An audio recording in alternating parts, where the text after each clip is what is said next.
किसान भाइयों नमस्कार। मैं ओपी कुशवाहा और आप देख रहे हैं कृषि चौपाल।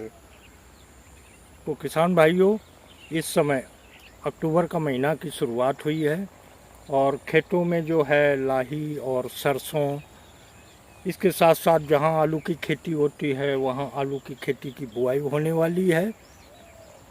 तो हम आज बात करेंगे कि इन फसलों में जो जिंक की डिफिशियंसी आ रही है उसकी पूर्ति के लिए हमें अपने मिट्टी में जो सॉइल न्यूट्रिशन है उसमें जिंक का प्रयोग कैसे करें, क्योंकि ये सूक्ष्म द्वितीयक पोषक तत्व है। इसकी जो आपको बता दें कमियां देखने को मिल रही हैं, चाहे वो दलहनी फसल हो, चाहे आपकी मक्का की फसल हो, चाहे आपकी धान की फसल हो। धान की फसल में खैरा रोग की समस्या आ जाती है, वो सारे किसान भाई वाकिफ हैं इससे। लेकिन इसके साथ साथ रबी की फसलों में जैसे आलू की फसल हुई, आलू की फसल में बहुत डिफिशियंसी दिख रही है। तो आज हम इस जिंक को कब और कैसे प्रयोग करें इसके बारे में चर्चा करेंगे। तो आप हमारे वीडियो पे अंत तक बने रहें और जिन भाइयों ने हमारे ये कृषि चौपाल को सब्सक्राइब नहीं किया है वो सब्सक्राइब कर लें और बेल आइकन की बटन दबा दें। तो आइए चलते हैं हम जिंक की पूर्ति अपनी रबी की फसलों में कैसे करें, क्योंकि ये द्वितीयक पर जो हमारा पोषक तत्व है ये बहुत महत्वपूर्ण है। तो किसान भाई इसके लिए जिंक का संतुलित प्रयोग नहीं कर पाते हैं। ज़्यादातर किसान भाई रासायनिक जिंक का प्रयोग करते हैं, उसमें एक 21% की आती है और एक 33% की आती है। यदि आप रासायनिक जिंक का प्रयोग कर रहे हैं तो 21% यदि आप जिंक का प्रयोग कर रहे हैं तो प्रति एकड़ आप 10 किलो इसका प्रयोग कर सकते हैं। और जो 33% की जिंक फास्फेट आती है उसका आप जो है 5 से 6 किलो प्रति एकड़ के हिसाब से प्रयोग कर सकते हैं। क्योंकि किसान भाइयों आपको बताते चलें, हमारे ज़मीन में जैसे पीएसबी का बैक्टीरिया हुआ, फास्फोरस सोलुबलाइजिंग बैक्टीरिया हुआ, इसी तरह पोटेशियम सोलुबलाइजिंग बैक्टीरिया होता है, इसी तरह जिंक सोलुबलाइजिंग बैक्टीरिया होता है। इनकी कमियां आई, ज़्यादा जहर का प्रयोग करते हुए ये सारे बैक्टीरियों का ह्रास हो गया और ये बहुत कम मात्रा में रहे हैं। तो हम जब इन उर्वरकों का प्रयोग करते हैं तो वो अघुलनशील अवस्था में हमारी ज़मीन में पड़े रहते हैं। तो इनके लिए आवश्यक है, जैसे आपसे हम बात कर रहे हैं आज जिंक की, तो जो किसान भाई अपने खेतों में रासायनिक जिंक का प्रयोग कर रहे हैं तो वो ये सोलुबलाइजिंग बैक्टीरिया जो जिंक के हैं उनका समावेश अवश्य कराएं। यदि जो भाई किसान को ऑर्गेनिक रूप में जिंक फास्फेट उपलब्ध हो उसमें सोलुबलाइजिंग बैक्टीरिया की कोई आवश्यकता नहीं है, क्योंकि वो पूर्ण घुलनशील है।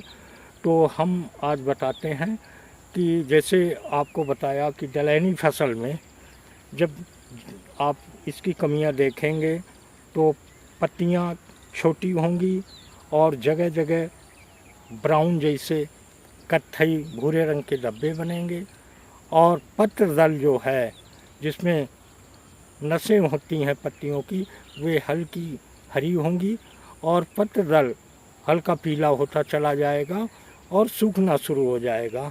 इसके अलावा मक्का में जैसे है, मक्का में बीज की धारियाँ जो हैं मटमैले भूरे रंग की होना शुरू हो जाती हैं, पत्तियाँ छोटी होती हैं। इसके अलावा धान में तो आप जानते होंगे पत्तियों की नोक की सिराएँ और धारियाँ एकदम से भूरी होती हैं और पत्ती एकदम सूखी हो जाती है, पौधा छोटा हो जाता है। ये खैरा रोग में आपने समझा होगा कि पौधा छोटा होगा, बौना होगा। इसी तरह हर फसलों में जहाँ जिंक की कमी है वहाँ हर फसल में पौधा बौना होगा, छोटा होगा, पत्तियाँ छोटी होंगी और ग्रोथ नहीं करेगा। और ये जब ग्रोथ नहीं करेगा तो इसका प्रभाव प्रकाश संश्लेषण पे पड़ता है, जिससे पौधा उचित भोजन नहीं बना पाता है और जिससे आपकी पैदावार घट जाती है। तो जो किसान भाई इस रबी की फसल में आप देख रहे हैं खेत खाली पड़े हैं, अभी इनकी बुआई होनी है, ये खेत आलू का खेत तैयारी हो रहा है।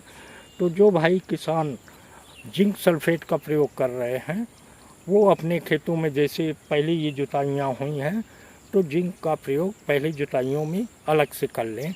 इसको किसी फास्फेटिक उर्वरक में, चाहे वो आपकी डीएपी हो, चाहे एनपीके हो या चाहे सिंगल सुपर फास्फेट हो, उनको मिश्रण में ना करें।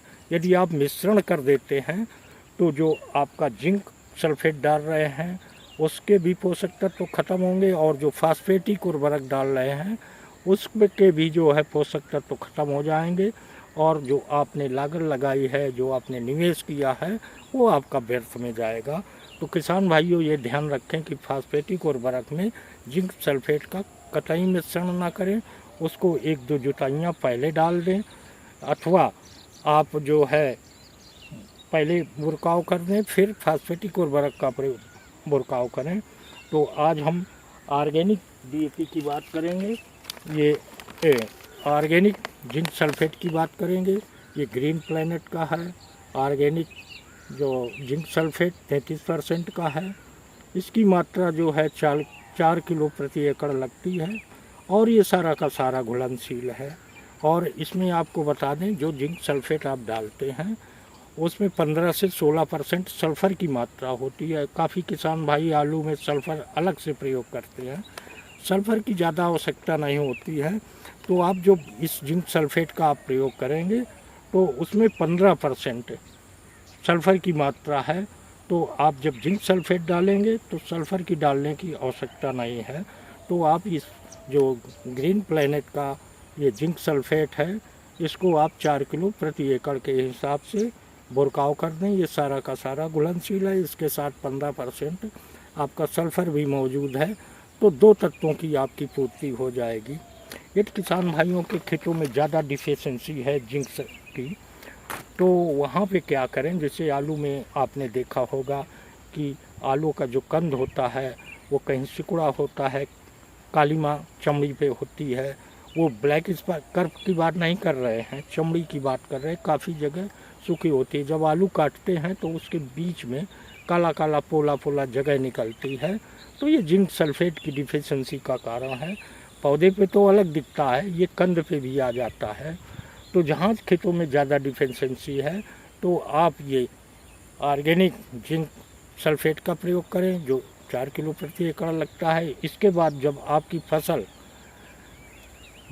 आपकी 30-35 दिन की अवस्था पे हो जाए और 45 दिन की अवस्था के बीच में ये आपको एडीटीए फार्म में दिखा रहे हैं। ये भी ग्रीन प्लैनेट का है। जिंक एडीटीए ये 15 ग्राम प्रति टंकी के हिसाब से लगता है और लगभग 120 से 25 रुपये प्रति एकड़ का खर्चा आता है। यदि आपने इसका 2 बार पानी छिड़काव कर दिया, चाहे आप ग्रोथ प्रोमोटर कर रहे हों, चाहे आप फंजीसाइड कर रहे हों, इसको अलग घोल बना के इसको आप पानी छिड़काव में यदि करते हैं तो जो जिंक की डिफिशिएंसी है वो ख़त्म हो जाती है। आपकी फसल एकदम हरितमा लिए अच्छी ग्रोथ करेगी, पत्तियों में शाइनिंग होगी और जो आपके कंद तैयार होंगे वो मजबूत और सुडौल और चमकदार होंगे। तो किसान भाइयों आपको बताते चलें कि ये जो जिंक सल्फेट की हमने बात कही है तो इन जो है द्वितीय पोषक तत्वों का आप इस तरह प्रयोग करके अपनी फसल में अच्छा लाभ कमा सकते हैं।